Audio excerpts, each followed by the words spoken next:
Good evening. Here's the news at 9. First, the highlights. Lagos State Government releases Badagry Master Plan 2022 to 2024 for public inspection.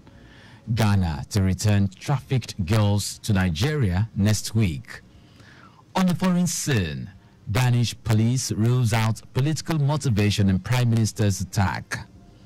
And in sport, former Nigerian player Chuks Akudeto urges Super Eagles to win remaining games in Group C at 2026 FIFA World Cup African qualifiers. Now the details. I am John Omoaka.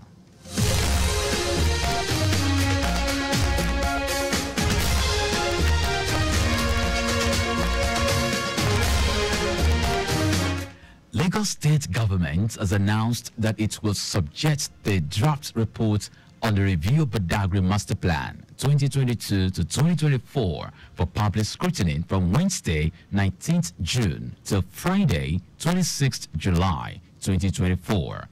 Permanent Secretary, Office of Fiscal Planning, Oluwole Shotire, said the 28 days public inspection of the drafts plan across various centers, mainly within the Badagry division of Lagos State, would allow stakeholders to review its proposals and make relevant comments to further enrich the plan. Shotire stated that subjecting the draft reports to public scrutiny is part of the acclaimed process of preparing an inclusive plan, which is also in tandem with the state's culture of citizens' participation in the preparation of fiscal development plans. He said inspection venues, which are 13 in all, include local government, local council development area, secretariats within the Badagry division of the state, local planning offices within the division, Ministry of Fiscal Planning and Urban Development, Secretariat, Alausa, and the headquarters of the Lagos State Fiscal Planning Permit Authority, LASPA, at GRA Ikeja. According to Shotire, the aim of the master plan, which is going through a review upon its expiration after being operating for 20 years, is to harness the special characteristics and environmental sustainability of the planned area to engender sustainable future growth and socio-economic development of Lagos State as the preferred investment destination in sub-Saharan Africa. Lagos State Governor Babajide Sanwo-Olu says education remains the bedrock of any progressive society and the foundation for a better future. Sanwo-Olu stated this at the opening ceremony of the Universal Basic Education Commission (UBEC) retreat for the Senate Committee on Education, Basic and Secondary. While declaring open the retreat organized by the Universal Basic Education Commission in Ikeja, the governor, who was represented by the secretary to the state government, Bimbola Salu Hundei, said the choice of the retreat theme, Basic Education Implementation in Nigeria, Issues, Challenges and Way Forward, was crucial to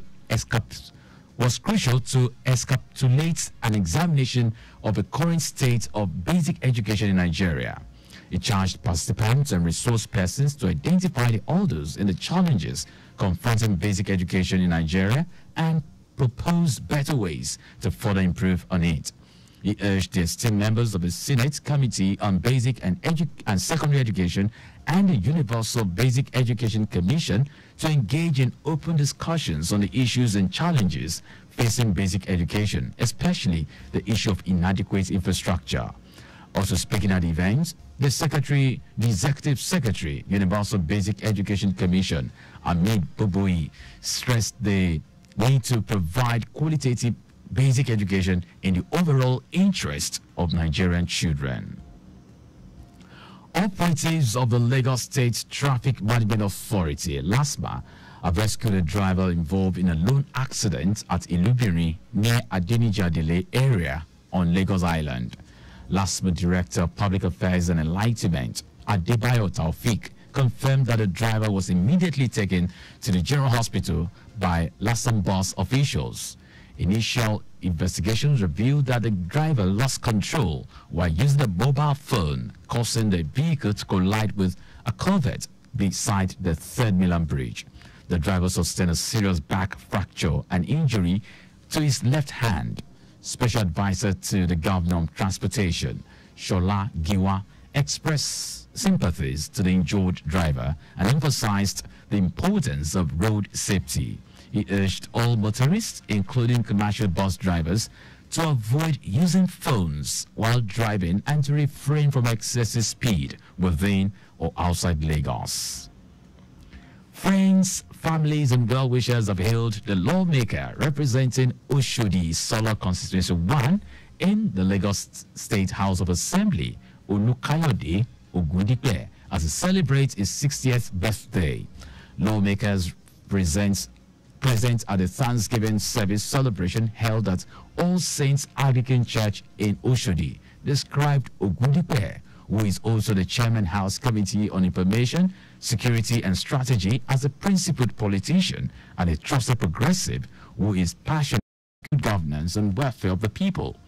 According to them, Ogundipe is one of the vocal members at the Lagos House Assembly and coordinate most of the activities when there are functions, noting that he, as well, contributes different bills and resolutions in a diplomatic and logical way.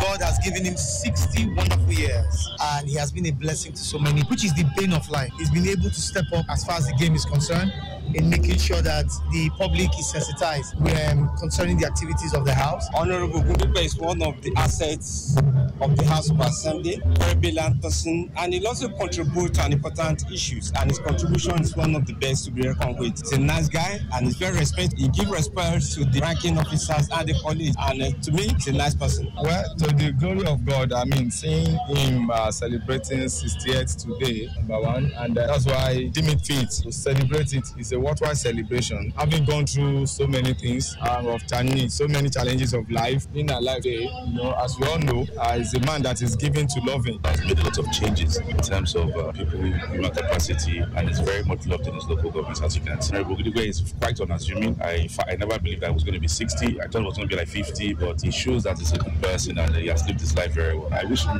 more health, more wealth, and then good health and more life, prosperity. Ogundipe is a very good friend. He's a jolly good fellow.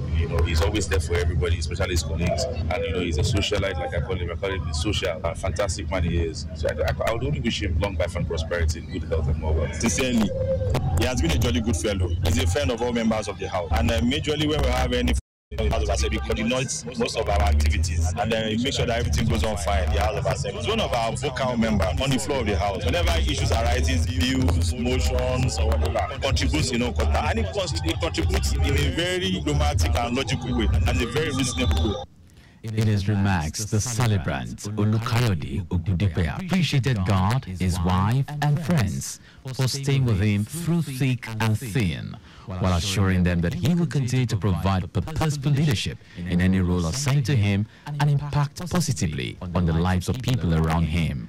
Ogundipe appreciated the Lagos State House of Assembly Speaker, Mudashiru Obasa, for his tutelage and exemplary leadership in the House of Assembly, especially training and retraining of lawmakers on how to serve the people of their various constituency more. My voice is always very clearly there that we are just here to add value wherever you are. So I think it's that value that you are seeing out there. Because wherever I am, I know you have a time frame in life. And the short time you have to contribute your input. By the time you pass through Oshodi, a lot of challenges, especially infrastructure. So the schools, be rest assured that we have to serve them, and we have to serve them properly. And anytime from now, we also start seeing the end of the democracy. Yeah, in Oshodi. The birthday Thanksgiving service was attended by lawmakers, apex leaders, friends, family members, among other dignitaries.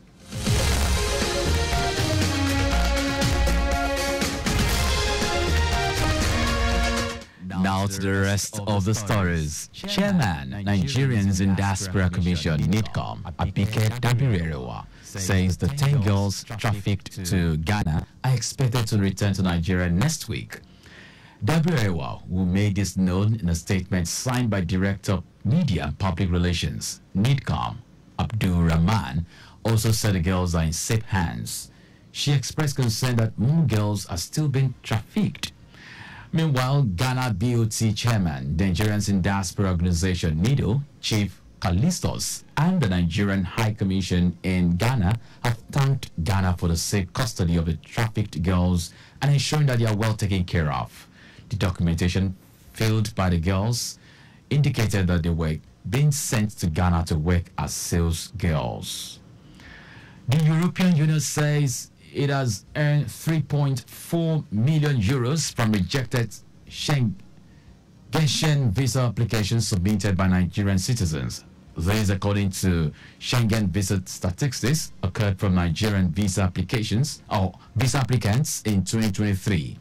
Report says globally, the EU government raked in 130 million euros from rejected Schengen visa applications, with African and Asian countries shouldering 90% of the cost. The largest number of visa applications to the EU come from Morocco and Algeria.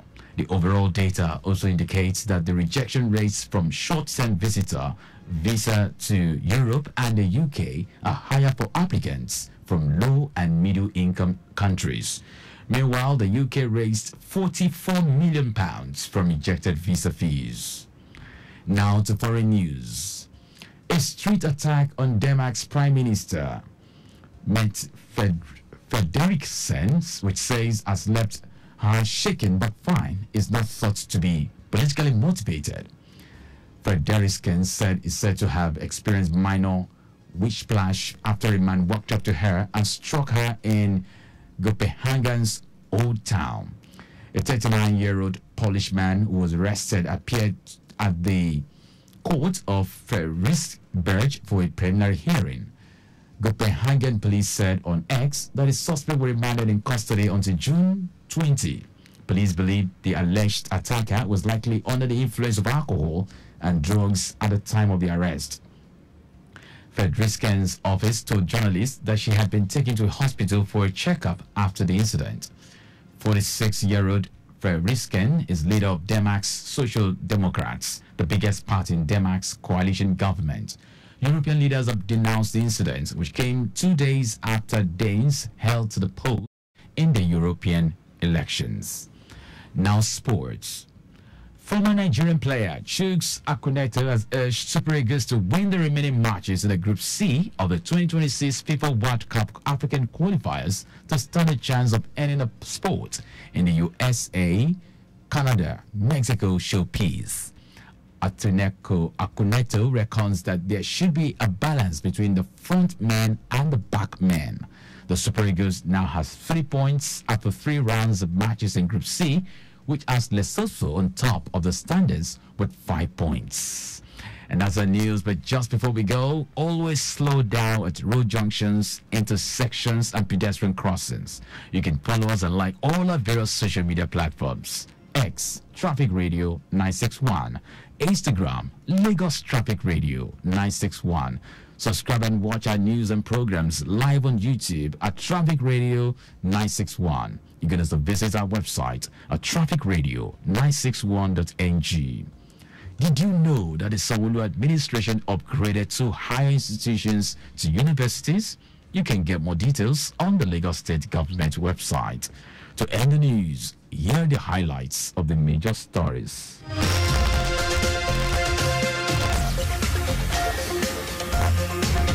Lagos State Government has announced that it will subject the draft report on the review of Badagry Master Plan 2022 to 2024 to public scrutiny from Wednesday 19th June till Friday 26th July 2024. The 10 girls trafficked to Ghana are expected to return to Nigeria next week. CEO, Nigerians in Diaspora Commission, NIDCOM, Abike Dabirewa, has said. We also told you that a street attack on Denmark's Prime Minister, Mette Frederiksen, who says has left her shaken but fine, is not thought to be politically motivated. And in sport, former Nigerian player Chuks Akuneto has urged Super Eagles to win the remaining matches in the Group C of the 2026 FIFA World Cup African qualifiers to stand a chance of earning a spot in the USA, Canada, Mexico showpiece. For contacts with the newsroom, send a message to info@trafficradio961.ng. That ends the news broadcast compiled by Kayode Mafolashere. I am John Omoaka. Thank you very much for listening.